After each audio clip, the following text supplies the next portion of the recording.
Hello friends, good evening. আমি আবার এসে গেছি তোমাদের কাছে একটা নতুন রেসিপি নতুন রকমভাবে নিয়ে এসেছি। দেখো, আমি মনের কথা দিদি তোমাদের সাথে একটা রেসিপি শেয়ার করার জন্য এসেছি। তো এই রেসিপিটা কি বলো তো? এটা রেসিপিটা হলো ডালিয়ার কচুরি, পুর ভরা ডালিয়ার কচুরি অ্যাকচুয়ালি। তো এটা দেখো কেমন হয়েছে। আমি বেশি বানাইনি, অল্প কটা 6-7টা বানিয়েছি, কিন্তু একটা খেলেই পেটটা পুরো ভর্তি হয়ে যাবে। কিভাবে বানিয়েছি সেটা তোমাদের সাথে আজকে আমি শেয়ার করছি। আর এটা আমি বানিয়েছি কিন্তু আটা দিয়ে, এই আশীর্বাদ আটা দিয়ে এর মধ্যে ঢেলে নিচ্ছি যতটা পরিমাণ মতন। আমি একটুখানি আটা ঢেলে নিলাম। এবার আটার মধ্যে কি কি দেব সেগুলো আমি একে একে তোমাদের কাছে জানাবো। এটা হলো দই, তারপরে হলো ধনে পাতা, তারপরে হলো একটুখানি নুন আছে, জিরে আছে, লঙ্কা আছে, আদা কোচানো, এটা হলো হিং, আর একটুখানি নুন। সরি, ওই আগে যেটা জিরের পাশে দেখলে ওটা চিনি ছিল, সরি আমি ভুল বলে ফেলেছি, ওটা চিনি আছে। আর একটুখানি যেটা দেখছো হিংয়ের পাশে রয়েছে যেটা অল্প একটু সাদা, ওটা হলো নুন। তো যাই হোক, এটা আমি এবার গরম জলটাও করে নিয়েছি মাখার জন্য। আর এই রিফাইন অয়েল এবার কি করে করব সেটাও আমি তোমাদের সাথে শেয়ার করে দিচ্ছি। প্রথমে কি করব, এই ধনে পাতাগুলো আমি সব দিয়ে দেব। তারপরে দিয়ে দেব হলো আদা বাটা, যেটা ঘষে হোক বেটে হোক যেমন করে হোক। আর দই, টক দই, মিষ্টি দই কিন্তু না, টক দই, দইটা দেব। তারপরে এক এক করে সব কিছু দিতে শুরু করে দেব। এই লঙ্কাটা দেব, তারপরে জিরে দেব, একটুখানি চিনি আছে, চিনিটা দেব, হিং আছে, নুন আছে, খাওয়ার সোডা আছে, যা যা আছে, জিরে সব কিছু। আর এই চিনিটাও দিয়ে দেব, যেটা তোমাদেরকে ভুল করে আমি নুন বলে ফেলেছিলাম, সেটা চিনি। লাস্টে চিনিটা দেব, একটুখানি দাঁড়াও দেখো। এবার এই দেখো, এবার সব তো দিয়ে দিলাম, লাস্টে এই চিনিটুকু আমি দিয়ে দেব। তাহলে কী হবে, একটু মিষ্টি মিষ্টি হবে, একটু ভাল লাগে কচুরিগুলো, একটু ঝাল মিষ্টি এরকম হলে ভাল লাগে, একটু চটপটা হলে খেতেও ভাল লাগে। ওই জন্য এবার একটু ভালো করে এটা মিশিয়ে নিয়ে তারপরে আমি এবার তেলটা দিয়ে দেব। তেল দিয়ে ময়াম দেওয়ার জন্য তেলটা দিয়ে দেবো, সেটাও পরিমাণ মতন, যতটা আটা সেই আন্দাজে আমি তেলটা দিয়ে দিলাম। দিয়ে ভালো করে চটকে নিয়ে তারপরে আমি গরম জলটা দিয়ে দেব। ভালো করে এবার মাখতে হবে গরম জল দিয়ে, একটু শক্ত করে, নরম করে মাখলে কিন্তু হবে না। কেন কিনা বেলার সময়তেও অসুবিধা হবে, আবার যখন ওর মধ্যে যখন পুরগুলো দেব, ভরে যখন করব, সেটাও যদি নরম হয় তাহলে অসুবিধা হবে। শক্ত হলে ও বেলতেও সুবিধা, ওর মধ্যে পুর দিয়ে বানাতেও সুবিধা, ভাজতেও সুবিধা। যাই হোক, এই ভালো করে এবার আমি মেখে নেব। নিয়ে ডোটা ভালো করে মাখা হয়ে গেলে তারপরে আমি 5 মিনিটের জন্য একটু স্ট্যান্ডিং টাইম দিয়ে ওটা রেখে দেব। আর এটা যখন মাখবো, যখন খুব ধীরে হড়বড় করে, কোনো কিছু হড়বড় করে কিন্তু করলে হবে না, কেন কি না তাহলে জল বেশি পড়ে যাবে, মুশকিল হয়ে যাবে। এই দেখো আমার আটাটাও মাখা হয়ে গেল।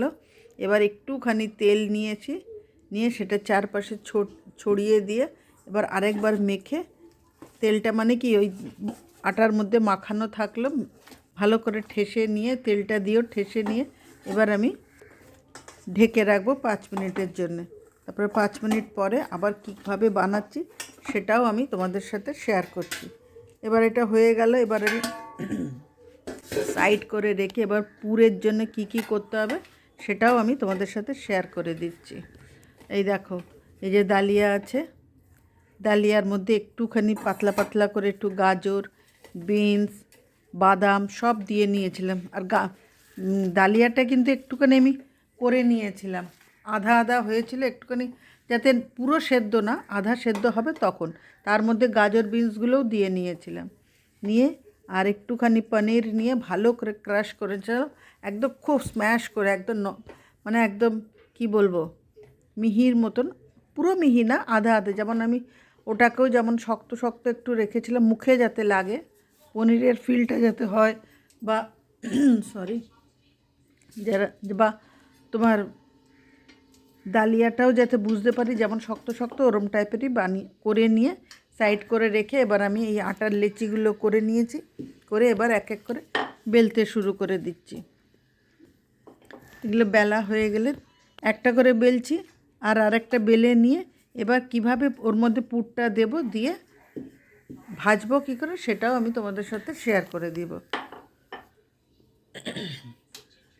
এবার দুটো হয়ে গেলে এবার দেখো আমি দেখাচ্ছি, একটা যেমন করেছি ওরকম করে প্রত্যেকটাই ওরম করে করে নিচ্ছি। ওটা কিন্তু ওইখানটা স্ল্যাবের ওপর রেখে কিন্তু আমি করছি না, কেন কিনা যখন একটার উপর একটা দিয়ে যখন করব তখন কিন্তু লেগে যাবে তলায়, ওই জন্য আমি থালার উপরে করে নিচ্ছি। থালাতে হালকা একটু তেল লাগিয়েও নিয়েছি যাতে চটপট উঠে যায়।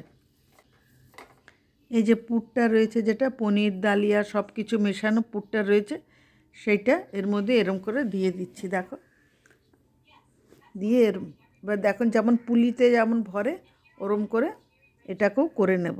আর এটা করলে কী হবে, বাচ্চাদেরও টিফিনে যদি দাও তাহলে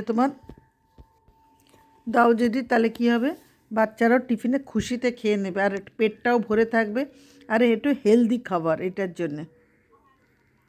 তো আজকে আমার সোমবার ছিল বলে এটা আমি বানিয়েছিলাম। সোমবার দিন আমি ভেজ খাই আর ভাত খাই না বলেই এটা বানিয়ে নিয়েছিলাম।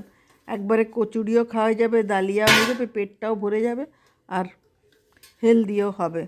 ঠিক এইভাবে আমি প্রত্যেকটা কচুরিগুলো করে নেব। দুটো করে লুচি বেলে তার মধ্যে ওগুলো দেব, দিয়ে প্রত্যেকটাকে এক এক করে আমি এরম করে নেব।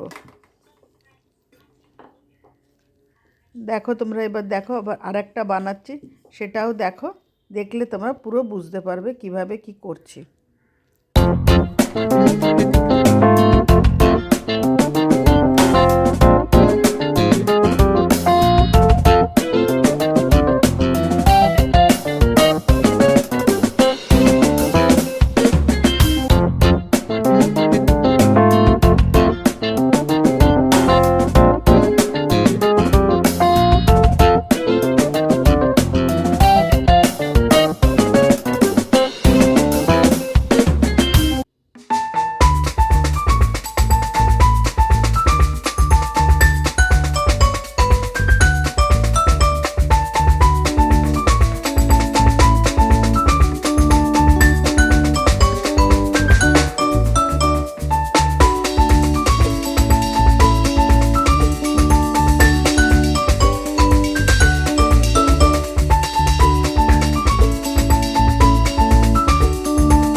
দেখো এবার দু তিনটে হয়ে গেল বানানা, এটা 3 নম্বর বানাচ্ছি।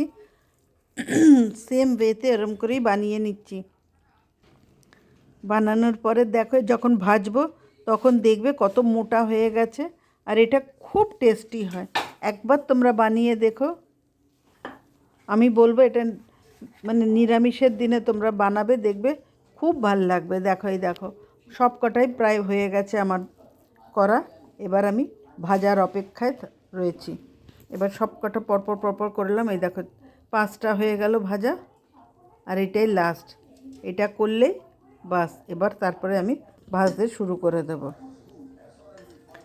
একটা বেলা হয়ে গেল, এই আরেকটার মধ্যে এবার ফাইনাল যেটুকু আছে স্টাফিংয়ের জন্য সেইটুকু আমি পুরোটাই দিয়ে দিচ্ছি এর মধ্যে। ব্যাস সব কটা হয়ে গেল, এবার আমি কড়াইতে গ্যাস জ্বালিয়ে কড়াইতে তেল দিয়ে এবার ভাজা শুরু করে দেব। কিভাবে ভাজছি, কিভাবে কেমন করে ভাজছি সেটাও আমি তোমাদের সাথে শেয়ার করে দেব। যখন কড়াইতে তেল দেবে একটু বেশি করে দিও, আর হাই ফ্লেমে দিয়ে নেবে। আর যখন ভাজবে, যখন দেবে তখন হাই ফ্লেমে দিয়ে দেবে, কিন্তু একটু পরে সেটা লো ফ্লেমে দিয়ে, পুরোটাই লো ফ্লেমে দিয়েই রান্না করবে। এক পিঠ লো ফ্লেমে দিয়ে আবার একটু মিডিয়াম ফ্লেম, একটুখানি হাই ফ্লেমে এরম করে বানাবে, তারপরে উল্টো পিঠ করে নেবে, করে সেম ওয়েতে ওরম করেই করবে। দেখো কীরকম করে বানিয়েছি, তোমরা তো দেখলে কীরকম করে ভাজলাম আমি, ঠিক সেম ওয়েতে ওইভাবেই ভেজো, দেখবে তাহলে ভেতরের যে ডালিয়াটা, যেগুলো স্টাফিংয়ের যেগুলো জিনিসগুলো রয়েছে, ওটাও মানে পুরো ভালোভাবে নুন দিয়ে সব রকম দিয়ে ভাজা ভাজাও হয়ে যাবে, টেস্টি হয়ে যাবে। আর ভাজাটাও দেখেছি বেশি লালও না, আবার বেশি মানে কী বলবো তোমাদেরকে, বেশি লাল লাল করে বেশি হয়ে গেলে পুড়ে যাবে, দেখেছো? হালকা লাল হয়ে গেলেই সেগুলো নামিয়ে দিতে হবে।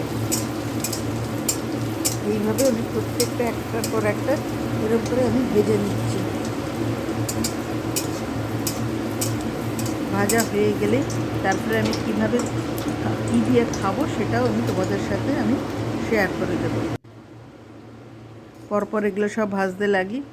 আবারও বলছি, এগুলো খুব টেস্টি, আর সবাইকে বলছি এগুলো দেখো, যদি তোমরা বানাও যদি, তাহলে দেখো বানিয়ে, খুব ভালো লাগবে। আর কার কীরকম লাগলো বানিয়ে আমাকে অবশ্যই জানাবে। আর নতুন বন্ধু পুরনো বন্ধু সবাই তোমরা আমার পাশে থেকো, কিন্তু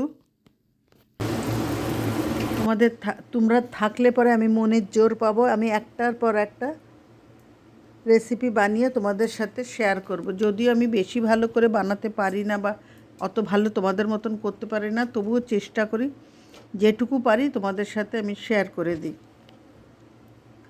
তোমরা সবাই ভালো থেকো, আর যদি এগুলো ভালো লাগে বন্ধু বান্ধব সবার মধ্যে একটু শেয়ার করে দিও।